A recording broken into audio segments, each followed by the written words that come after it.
안녕하세요. 33회 공인중개사 부동산 학개론 과목을 1년 동안 같이 하게 됐습니다. 여러분들이 시험 보는 연도가 2022년 33회, 같은 숫자가 두 번씩이나 22, 33 두 번씩이나 같이 걸려가지고 여러분들은 행운의 해 시험을 보게 되는 것 같습니다. 다들 그 결과가 좋을 거라고 미리 예상을 하고,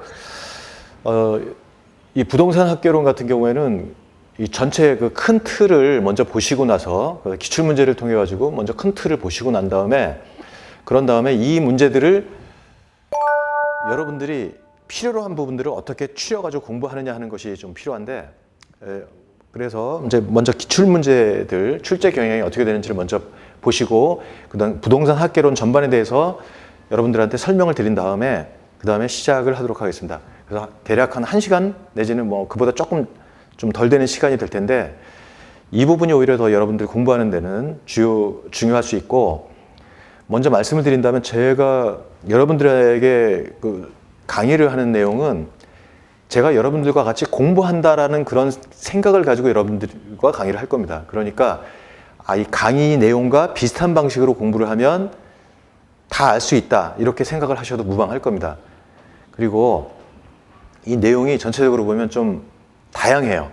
그래서 그 다양한 내용들의 연관성을 어떻게 찾느냐 하는 것을 좀 봐야 되는데, 그런 것들은 이 시간을 통해 가지고 이 시간이 가장 중요한 시간이 될 수가 있습니다.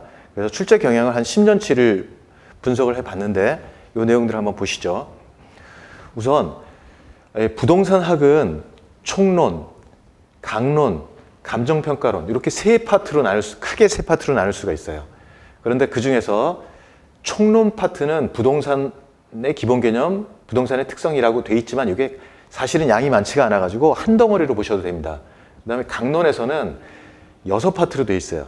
근데 6파트라고 하는데 6파트 중에 경제론, 시장론, 정책, 투자, 금융, 개발 각각이 덩어리가 큽니다. 그래서 총론 하나보다 사실은 내용이 더 많아요.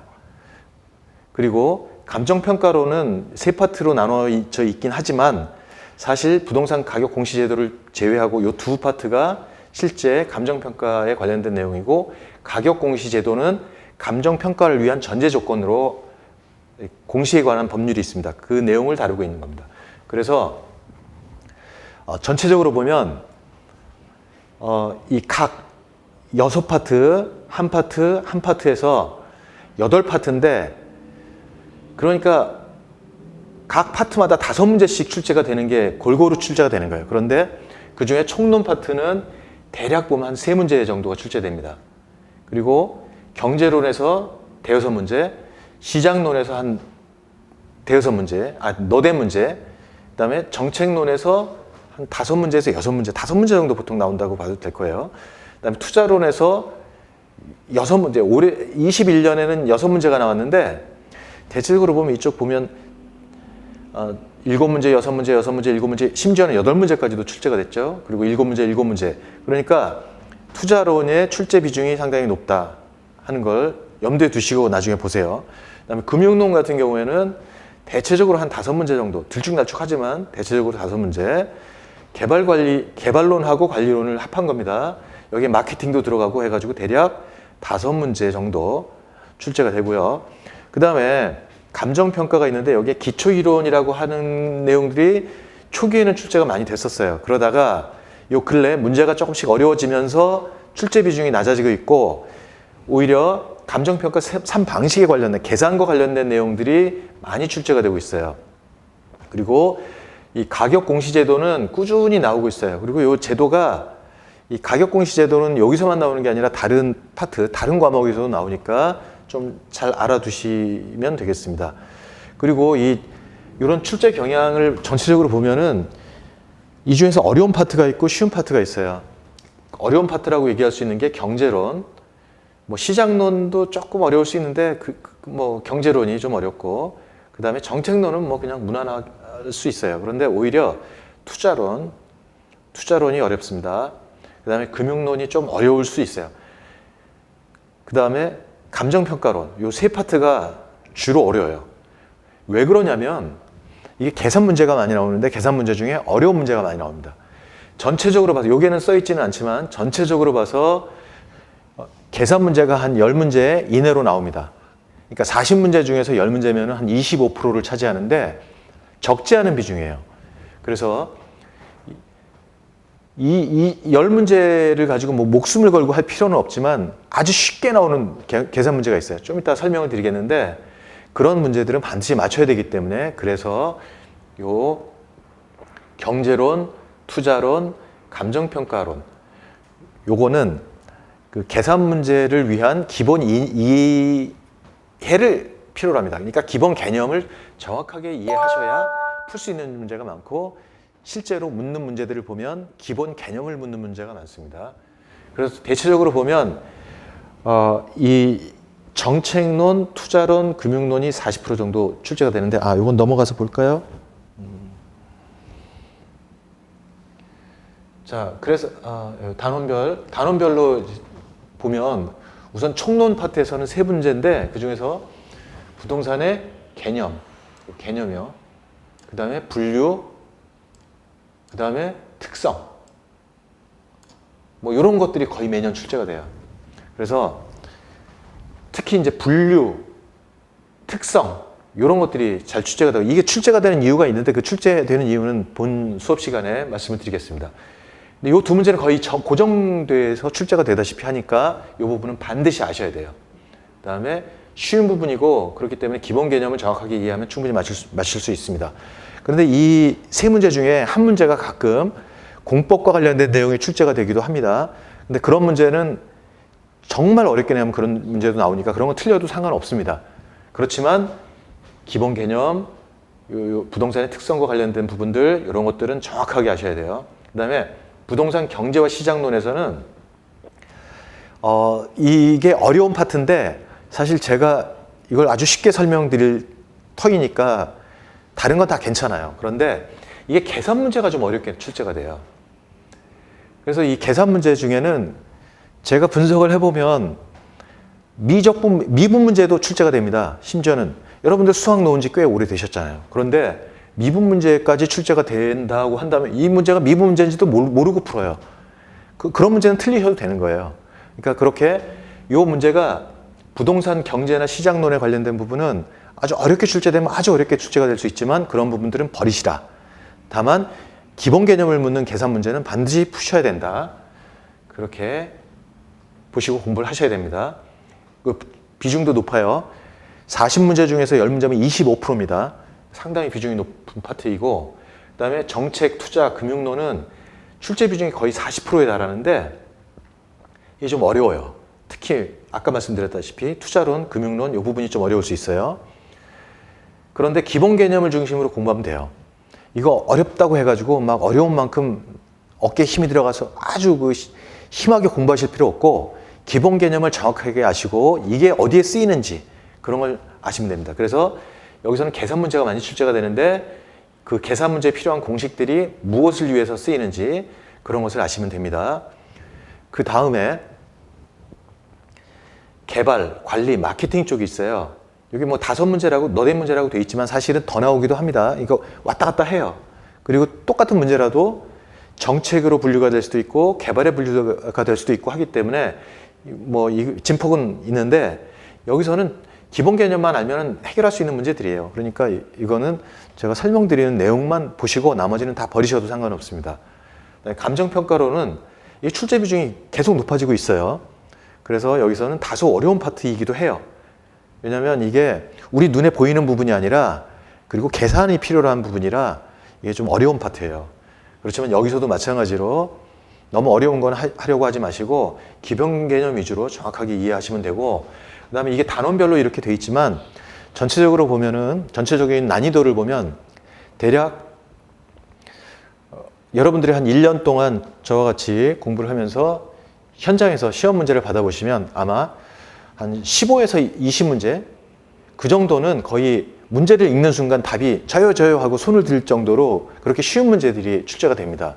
그러니까 한 반 정도는 여러분들이 기본 내용 가지고 맞추실 수 있는 거예요.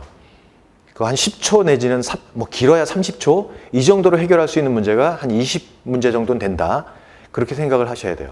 그러니까 그리고 그렇게 여러분들 만들어 드릴 겁니다. 그리고 나머지 문제가 20문제인데 20문제 중에 한 10문제는 어려울 수 있어요. 그리고 그 중에 계산 문제 중에서 한 반 정도는 맞추셔야 돼요. 적어도 반 정도는 맞추셔야 되는데 그런 아주 쉬운 문제들은 여러 번 연습을 해가지고 여러분들이 문제를 딱 보는 순간 아 이건 뭘 묻는 문제야 라고 바로 풀 수 있게 해드릴 거예요. 그리고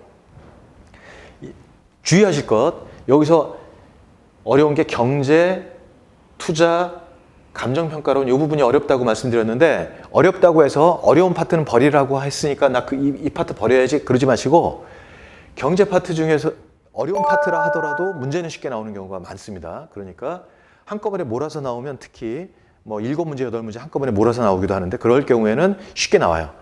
그런데 이제 어렵게 나오는 경우가 어떤 경우냐면 예를 들어서 부동산 공법과 관련된 내용들이 나오죠. 그러면 부동산 공법은 여러분들이 이 부동산 학개론의 공부만으로 부족한 경우가 있어요. 뭐 심지어는 뭐 한 번에 5문제까지 출제가 된 경우도 있습니다.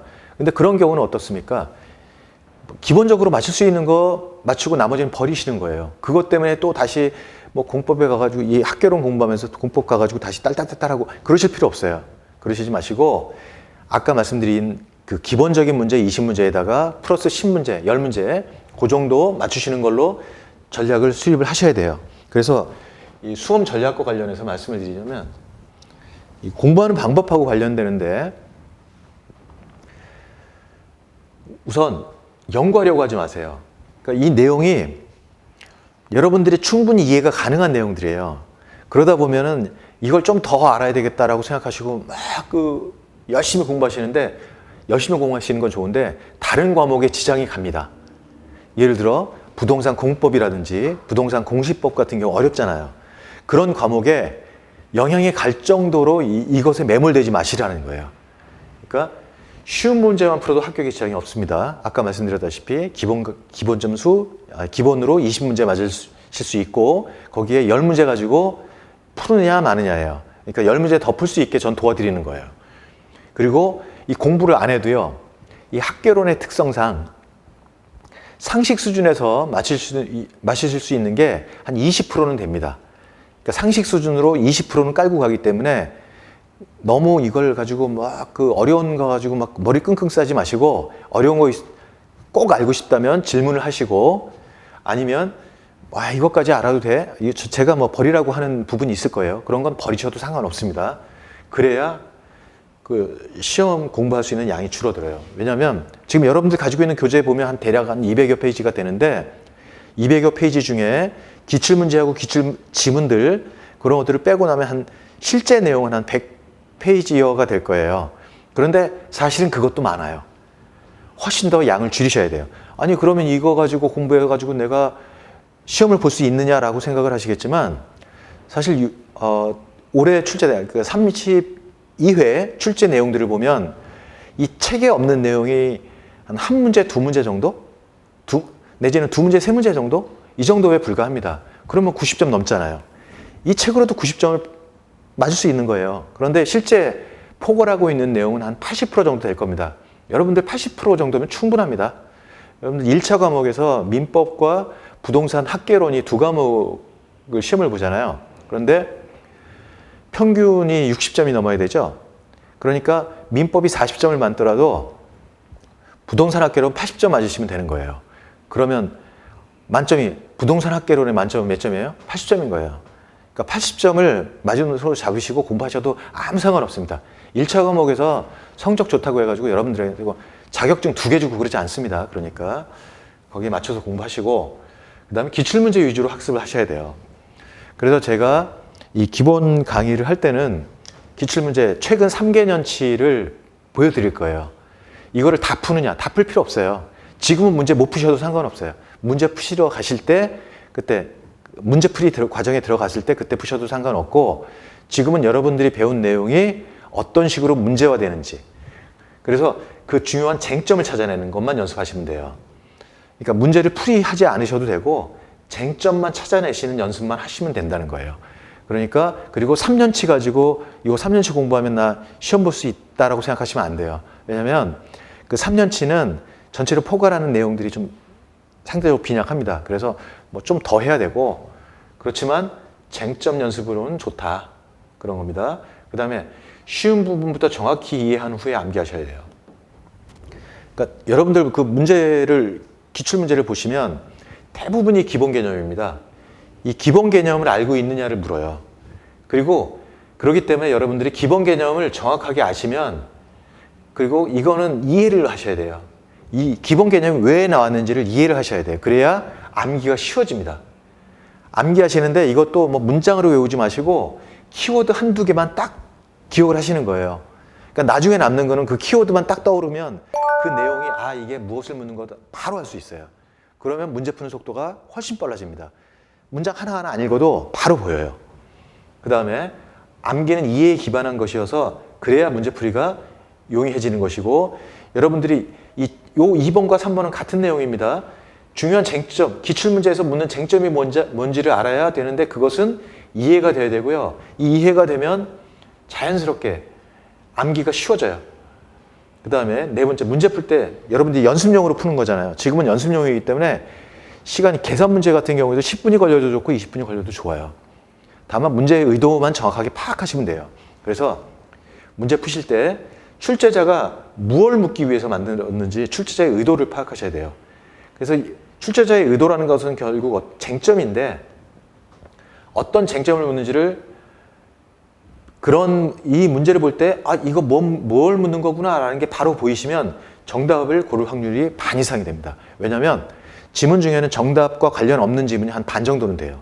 그러니까 문제 뜻만 이해를 하셔도 반은 먹고 들어간다. 그 다음에 문제 자체를 외우시기보다는 무엇을 묻는지 요걸 지금 단계에서 그걸 공부하셔야 돼요.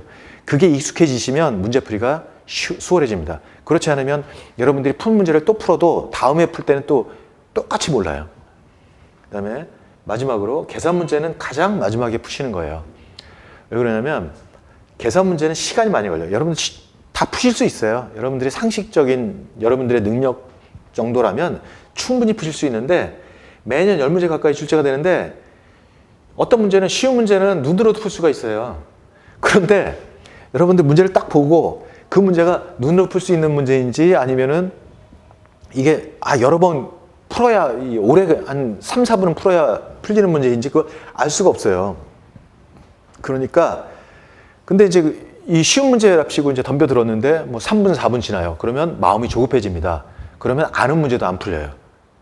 그러니까 편안한 상태로 문제를 푸시려면 계산 문제는 항상 마지막에 푸시고 여러분들이 확실하게 한 25문제에서 30문제 맞으셨다. 그러면 마음도 그거부터 먼저 푸셔야 돼요. 제일 쉬운 문제 그거부터 먼저 쫙 푸신 다음에 대충 한 25에서 30문제 되는데 라고 생각하시면 편안하게 푸시면 됩니다. 그다음에 문제 풀이 시간이 오래 걸리는 경우가 많으니까 쉬워 보여도 항상 마지막에 푸셔야 됩니다. 이게 제일 중요합니다. 그 다음에 그러면 이제 1년간 어떻게 학습을 할지 그 전체 내용을 보고요. 그런 다음에 여러분들이 암기를 하는 요령, 그러니까 공부한 지 오래되신 분들이 많잖아요. 그러니까 나는 외우는 거는 젬병이야 라고 생각하시는 분들 많을 거예요. 그래서 제가 그 암기 방법이라든지 학습 방법 뭐 그런 것들을 간단하게 좀 말씀을 드릴 거예요. 이거 끝나고 나서. 전체 목표는 최소의 학습량이에요. 아까도 말씀드렸다시피 이 얇은 책, 이 책으로 여러분들이 좀 열심히 공부하시면 80점 이상 맞으실 수 있고 60점 이상은 뭐 당연히 맞게 해드려야 되죠. 최대 점수를 획득하는 거예요. 그런데 중요한 건 이거예요. 암기량을 최소화해야 된다. 여러분들 공법 외울 거 많으시잖아요. 등기법 아십니까? 어렵잖아요. 세법 외울 거 많죠. 다 외울 거예요. 그리고 중개사법도 보세요. 중개사법도 보면은 뭐 벌칙해가지고 뭐다 해가지고 뭐 얼마니 몇 년이니 뭐 이런 것들 다 외우셔야 되잖아요. 그런데 학개론까지 그렇게 외우게 할 수는 없고 학개론은 상식 수준에서 이해가 가능하면 풀 수 있도록 여러분들한테 설명을 드릴 거고 여러분들은 그것만 공부하시면 됩니다. 그러면 충분히 점수를 그렇게 최소 학습량을 만들어 드릴 테니까 그리고 암기량을 최소화해드릴 테니까 다른 과목에 조금 더 이렇게 비중을 두고 공부하시기 바랍니다. 그다음에 선희의 기본 개념을 키워드화해서, 그리고 계산 문제 같은 경우에는 암기라고 돼 있는데 이건 그냥 딸딸 외우라는 게 아니라 풀이 방법을 암기하시는 거예요. 그러니까 아주 쉽게 출제되는 문제들 있잖아요. 그런 것들은 머릿속에서 바로 풀 수 있게 그렇게 암기하는 거예요. 선생님 저는 수포자예요 라고 말씀하시는 분도 있을 수 있는데, 그런 분들도 풀 수 있을 정도로 쉽게 말씀을 드릴 테니까 너무 걱정하지 마시고요.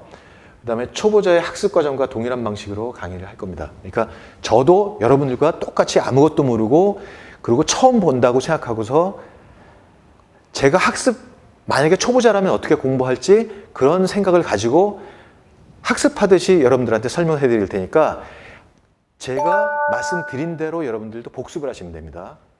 그다음에 그래서 이제 목표는 이렇고요. 1년 동안 어떻게 공부할 것인지 그 절차인데, 우선 기본 강의에서는 전체 뼈대만 학습하시면 돼요. 전체 뼈대하고 기본 개념, 그리고 출제 형태가 어떻게 되는지, 우리가 알고 있는 내용이 문제로 어떻게 되는지. 여러분들이 결국에는 이 부동산학개론을 공부하시는 이유는 이 문제 풀기 위해서 공부를 하시는 거잖아요. 그러니까 이 전체 뼈대하고 기본 개념 숙지하는 것도 결국에 이 출제 형태를 계속 파악하셔야 돼요. 항상 보셔야 돼요. 그래서 이 세 가지, 이 문제 못 푸셔도 상관없어요. 못 푸셔도 상관없고 현장에서 문제가 어떻게 출제되는지만 아시면 됩니다. 그 다음에 기본 개념을 확실히 익히고 어떻게 쓸지 확인하는 정도면 되는데, 그렇지만 여기서 중요한 것은 기본 개념은 외우셔야 돼요. 그러니까 기본 개념을 다 외우라는 게 아니고 아까 말씀드렸다시피 키워드 정확하게 외우시라. 그다음에 문제를, 그 다음 이 기본 강의가 끝나면 문제풀이로 들어갈 겁니다. 그러면 이미 익힌 기본 개념을 토대로 해서 기출문제와 예상문제를 풀어보시는 거예요. 이제부터는 실제로 문제를 푸셔야 돼요. 그래서 여기서는 중요 쟁점이 문제로 출제될 경우에 적응력을 키우는 거예요. 그러니까 기출문제라는 것은 결국에 이 문제가 무엇을 묻는지를 제가 학습한 내용을 문제로 번역을 해내는 거예요. 그런 과정을 중요 쟁점이 문제로 출제된다, 이렇게 표현을 한 거고요. 그다음에 계산 문제 중에 특히 쉽게 해결할 수 있는 문제는 풀이 과정을 똑같이 여기서 말씀드린 거하고 똑같은 내용이에요. 숙지하셔야 되고, 그다음에 요 단계가 대충 이제 문제 풀 수 있다. 그러면 이제는 기출 문제를 또다시 분석을 하셔야 돼요. 이거는 다음 출제 예상, 그러니까 22년도에 어떻게 출제될지를 볼 수 있는 모범이에요. 그러니까 한 5년에서 7년치 정도를 다시 한번 분석을 하는 거예요. 그래서 전체를 쭉 보는 거예요. 요거는 진도별로 아마 진행이 될 겁니다. 그렇게 될 가능성이 있고, 그런데 요 기출문제 분석을 하실 때는 전체를 한 덩어리로 보고 공부를 하시는 거예요. 그래서 어느 파트에서 어떻게 출제가 되고 있고, 그 파트 어느 파트 하면은 여기서는 출제가 뭐뭐뭐가 될 거야 라는 거 예상하고 들어가셔서 문제를 딱 보는 순간에 이거 출제가 됐네, 이거 안 나왔네, 이런 게 생각이 나실 정도가 돼야 되는 거예요. 그거는 제가 미리 말씀드릴 거고 여러분들도 그렇게 훈련을 하시면 됩니다. 그 다음에 반복 출제되는 기출문제의 중요 쟁점을 파악하시고요. 쉬약 부분을 집중적으로 보완을 하세요. 그러니까 반복 출제가 돼요. 아까 말씀드렸다시피 한 20여 문제에서 30문제는 거의 반복 출제가 되는데, 그런 문제들은 정확하게 하셔야 돼요.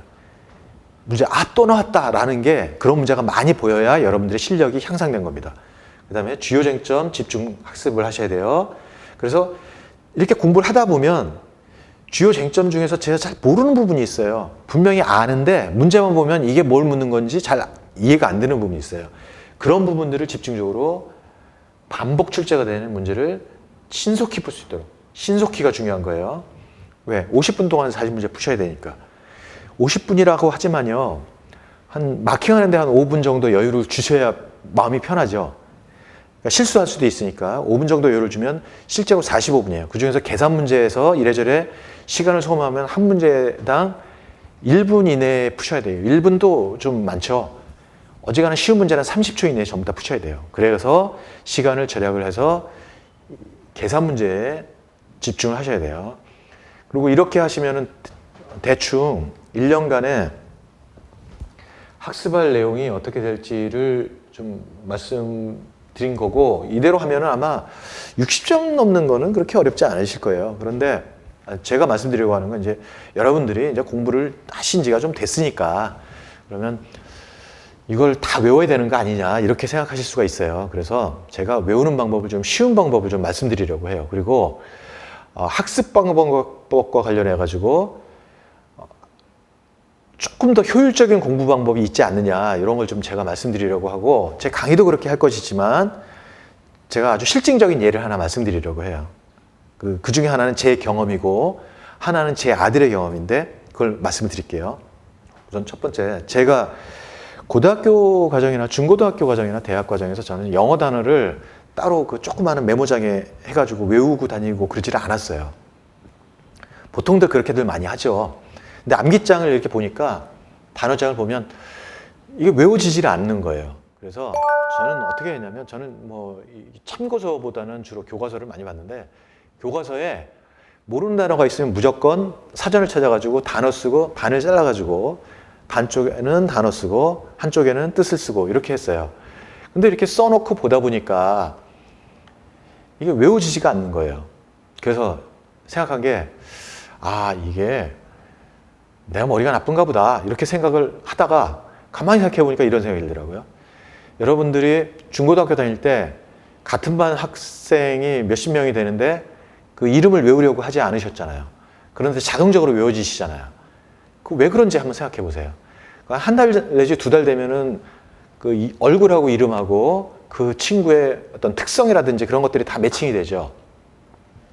근데 단어 외우는 거는요, 그 단어와 뜻을 연결시키기만 하면 돼요. 그러니까 사실 친구들 이름 외우는 것보다 단어 외우는 게 사실은 더 쉬운 거예요.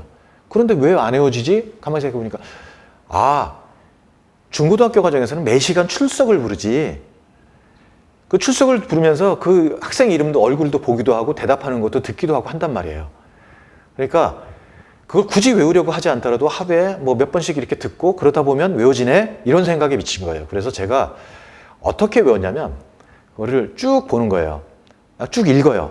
한쪽 가리고 단어 보고 뜻을 생각하고 또 이제 반대쪽 가리고 뜻을 보고 단어 생각하고 하는 방식으로 쭉 읽어요. 그냥 단어만 보고서 뜻을 쭉 읽고 내려가고 그래서 한 10장, 뭐 20장 이렇게 보는 거예요. 그러면서 제가 느낀 게 뭐냐면 똑같은 단어를 모르는 단어라고 한 서너 번 쓴 것도 있더라고요. 근데 그것도 의미가 있습니다. 그렇게 하시는 것도 의미가 있는데 그렇게 하면 모르는 단어들은 더 여러 번 보게 되잖아요. 그런 식으로 여러 번 반복을 하게 되는데 그게 공부를 처음부터 끝까지 계속 반복하라고 하면은 그 힘들잖아요. 그러니까 이걸 내가 직접 하는 거는 힘들어요. 그래서 제가 여러분들 그 수업하기 전에 간단하게 표를 통해 가지고 전체 그 내용이 어떻게 되는지를 본 다음에 그 설명을 자세하게 말씀드리고 그런 다음에 끝날 때쯤에서 다시 표를 가지고 다시 정리를 할 거예요. 그리고 그 다음 시간에는 어떻게 할 거냐? 그 전 시간에 한 거 한번 쭉 복습을 하고 그 다음에 수업을 시작할 거예요. 왜 이렇게 하냐면요. 제가 그 단어를 외운 방식도 있지만 제 아들에게 그런 방식으로 공부를 하라고 제가 설명을 해 준 적이 있어요. 제 아들이 지금 독일에서 공부를 하고 있어요. 독일에 석사과정에 있는데 한국에서 공부를 좀 고쳐 했어요. 그래서 전 과목 A+를 맞았는데 이제 한국 같은 경우에는 뭐 그게 가능했었는데 독일에는 딱 넘어가니까 독일은 우리하고 교육 제도가 좀 달라가지고요. 한 과목에 한 60%에서 한 70% 내지는 뭐 심하면 80%까지 F를 줍니다. F요, F. F가 60%, 뭐 적으면 한 50% 정도까지 된다고 해요. 근데 뭐 거기서 80%까지도 F를 줘요. 과목에 따라서. 그런데 제 아들이 한 과목이 F를 맞았어요. 그래가지고 이제 충격을 먹어가지고 이거 어떻게 되냐고 연락이 왔어요. 그래서 제가 공부하던 게 생각이 나가지고 근데 이제 독일 같은 경우는 어떻게 되냐면 F를 맞으면 재수강을 하는 게 아니고요. 그냥 시험만 다시 봅니다. 그래서 다음 학기에 시험을 보게 되는데 제가 이제 방학 때 한 달 정도 시간을 두고서 공부를 하라고 했어요. 한 달 정도 시간을 두고 공부를 하는데 그냥 책을 쭉 읽어서는 안 되겠죠. 그래서 20분의 1 정도로 나눠라. 그러면 뭐 예를 들어서 한 600페이지면 하루에 한 30페이지 정도 되나요? 그 정도.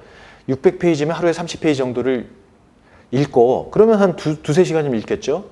읽은 다음에 읽고 끝내지 말고 읽으면 공부한 게 아니고 그 다음에 그 내용을 간단하게 제목과 간단한 내용 문단마다 한 단어만 확실하게 정해가지고 체크해서 그 내용이 떠오르게 반복해서 복습을 해라. 그걸 한 번 공부를 한 다음에 2번 복습을 하는 거예요.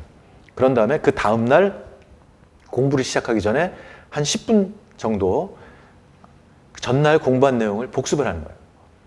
간단하게 회상을 하는 거예요. 그런데 그거로 그치는 게 아니라 그 다음날 이틀째죠. 이틀째 진도를 그 다음에 나가요. 그런 다음에 똑같이 학습을 한 다음에 2번 정도 그 공부한 내용을 머릿속에 딱 덮고서 생각해 보는 거예요. 2번 정도. 한 번 해보고 그 다음에 또 한 번 해보고 그런 식으로 하고 그 다음날 3일째는 1일과 2일 거를 복습을 하는 거예요. 이런 식으로 누적적으로 계속 복습을 해라 라고 얘기를 했어요.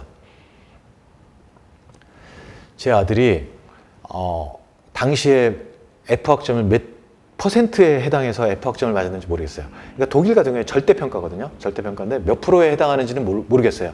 뭐 50%인지 아니면 뭐 21%인지 뭐 그건 잘 모르겠는데 그 결과도 궁금하잖아요. 여러분들 궁금하실 거 아니에요. 그 결과 1%대로 들어갔습니다. 그러니까 100명이 있으면 그 중에서 1%대로 들어갔어요. 그러니까 그렇게 누적 학습의 결과예요. 그러니까 누적 학습을 하니까 시간이 엄청나게 걸리지 않느냐라고 생각을 처음 했어요. 그래서 저도 한 일주일 정도 지나가지고 그 친구한테 물어봤어요. 야, 너 복습하는데 힘들지 않아? 라고 했더니 한 일주일 정도 지났는데 이 복습하는 양이 엄청나게 늘지는 않았다라고 얘기를 해요. 자, 왜 그럴까요? 그거는 앞에 아는 내용들 한 4번까지 한 1회에서 4번까지 그때까지는 복습한 내용들이 거의 다 머릿속에 들어가 있는 거예요. 다만 이게 복습하는 데 시간이 걸리는 것이 아니라 새로이 들어가는 내용들이 있기 때문에 그것들과 충돌이 일어날까 봐가 문제가 되는데 그렇지 않다는 거예요. 자, 이 예를 들고 여러분들한테 설명을 드리려고 하는 내용이 있는데 그건 뭐냐면 이런 거예요. 여러분들이 3시간 공부를 하셨지 않습니까? 그러면 그거 복습하는 데는 1시간도 안 걸려요. 그러니까 처음에 아무 예습 없이 그냥 공부를 하셨다 하더라도 한 1시간에서 2시간 정도 걸리시면 돼요. 왜냐하면 이미 내용을 어느 정도 들어서 알고 계시기 때문에 금방 돼요. 그런데 만약에 1시간 공부한 내용을 그 다음날 또 본다. 그러면요 30분도 안 걸립니다. 그런데 여러분들이 그게 아니고 이 복습한 내용을 공부한 내용을 한 일주일 내지 2주일 지나서 다시 보시면 똑같은 시간이 걸려요. 그 전에 1시간이 걸렸던 내용이면 그 다음에 한 1, 2주 지나서 공부를 하시면 한 뭐 조금 줄어들긴 하겠죠. 뭐 한 50분 내지는 뭐 40분 이 정도로 시간이 좀 많이 걸립니다. 그런데 여러분들 바로 공부하시면 바로 복습하시면 시간이 훨씬 더 덜 걸린다는 거예요. 그래서 여러분들 다른 건 몰라도 복습은 제가 해드릴 수는 없잖아요. 그러니까 복습은 바로 하시되 조금 난 좀 정확하게 하고 싶다라고 하시면 제가 말씀드린 대로 2번을 연달아서 복습을 하시고 시간이 안 된다라고 하시면 그냥 한 번만이라도 정확하게 하시기를 바랍니다. 그리고 저는 아까도 말씀드렸지만 수업 시간 바로 전에 그 전체 표를 가지고 정리한 부분이 있어요. 그래서 이 표는요 지금 나눠드리지 않을 거예요. 왜 그러냐면 지금 나눠드리면 책을 안 보고 책을 보셔야 되거든요. 한번 보셔야 되는데 이 자료만 보고서 이제 다 공부했다고 생각하실 수가 있기 때문에 지금은 나눠드리지 않을 거고 다음에 이제 기본 개념이 다 끝난 다음에 그때쯤에서 나눠드릴 거예요.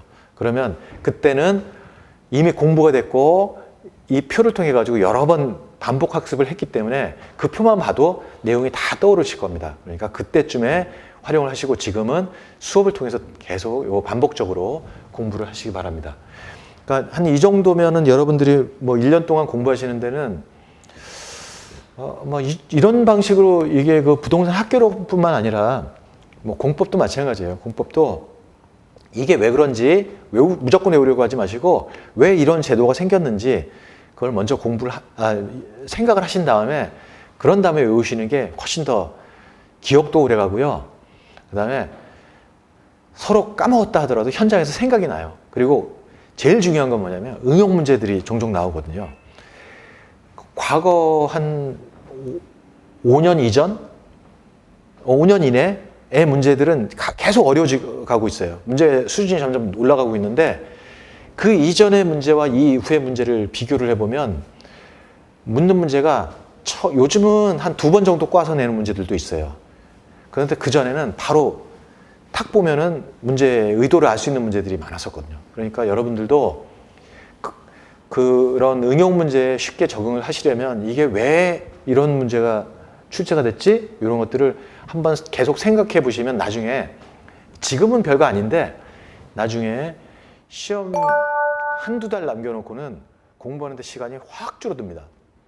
예를 들어서 여러분 뭐 이 책 한 권 보는데 지금은 뭐 며칠이 걸리고 하잖아요. 그런데 나중에 시험 당일 뭐 내지는 뭐 한 달 전 이쯤 되면은 한 서너 시간이면 보실 수 있어요.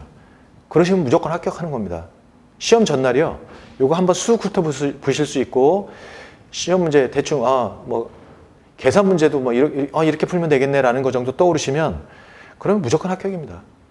그러니까 그러시니까 너무 이렇게 막 어깨에 힘이 들어가서 힘들어하시고 그러실 필요 없이 편안하게 생각하시고 여러분들이 그런데 이제 주의하실 거 수업 들으시면서 주의하실 거 한두 가지만 더 말씀드릴게요. 제가 질문 형태로 계속 여러분들한테 물어볼 거예요. 그러면 여러분들 따라서 입으로 따라서 수업을 들으시면서 계속 따라서 하세요. 예를 들어 부동산의 개념이 뭐죠? 라고 물어보면 여러분들은 토지와 그 정착물이요. 뭐 이런 식으로 여러분들이 뭐 입 밖으로 내뱉는 게 제일 좋고 만약에 입 밖으로 내뱉지 못하시면 그냥 속으로라도 그런 환경이 안 되면 속으로라도 그렇게 하시고 여러분들 책을 보실 때도 책을 내용을 먼저 보지 마시고 목차를 본 다음에 목차의 내용에 뭐 있지? 이런 식으로 목차 내용을 미리 예상하고 말씀하시면 훨씬 더 기억이 잘 나고 그리고 큰 목차를 먼저 보십시오. 큰 목차가 어떻게 구성이 돼 있다. 그거 보신 다음에 요 내용에는 요게 있지. 요 밑에는 또 요러한 내용이 있지. 이런 것들 떠오르시면 문제풀이 하는데 아주 도움이 됩니다. 지금은 그게 뭐 시험 문제 나오지도 않는 거 아니야 라고 생각하실지 모르지만 그게 아니에요. 여러분들 그 이유가 뭐냐면 여러분들 컴퓨터에 파일을 저장하시잖아요. 그러면 하나의 폴더에 모든 파일을 다 저장을 해 놓으면 여러분들 그 파일을 찾는 데 시간이 많이 걸리죠. 그런데 그거를 예를 들어서 학개론 딱 방을 만들고 민법 방을 만들고 그 다음에 또 뭐 공법, 뭐 세법 등 공시법 뭐 이런 식으로 방을 나눠 놓았다고 생각하세요. 그러시면 여러분들이 만약에 그렇게 해서 분류해서 집어넣어 놨어요. 그러면 찾기가 훨씬 쉬워지겠죠. 그거하고 똑같은 거예요.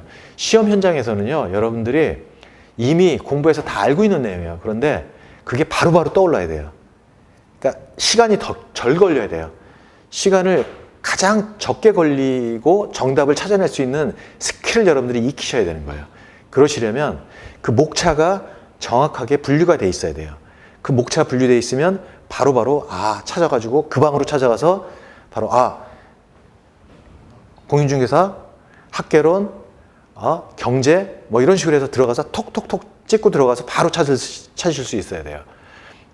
그 정도 훈련이 되려면 그렇게 조금만 연습하시면 돼요. 이거 어려운 거 아니니까 그렇게 하시고 한 1년 동안 그렇게 지금 말씀드린 대로 하시면 여러분들 뭐 숫자도 좋잖아요. 22, 33 숫자도 좋고 조금만 더 하시면 됩니다. 그러시면 여러분들 전부 다 시험이 끝나고 나서 웃는 한 해가 될 수 있을 겁니다. 자, 여기까지 하고 잠시 쉬시고 본 내용으로 들어가기로 하겠습니다.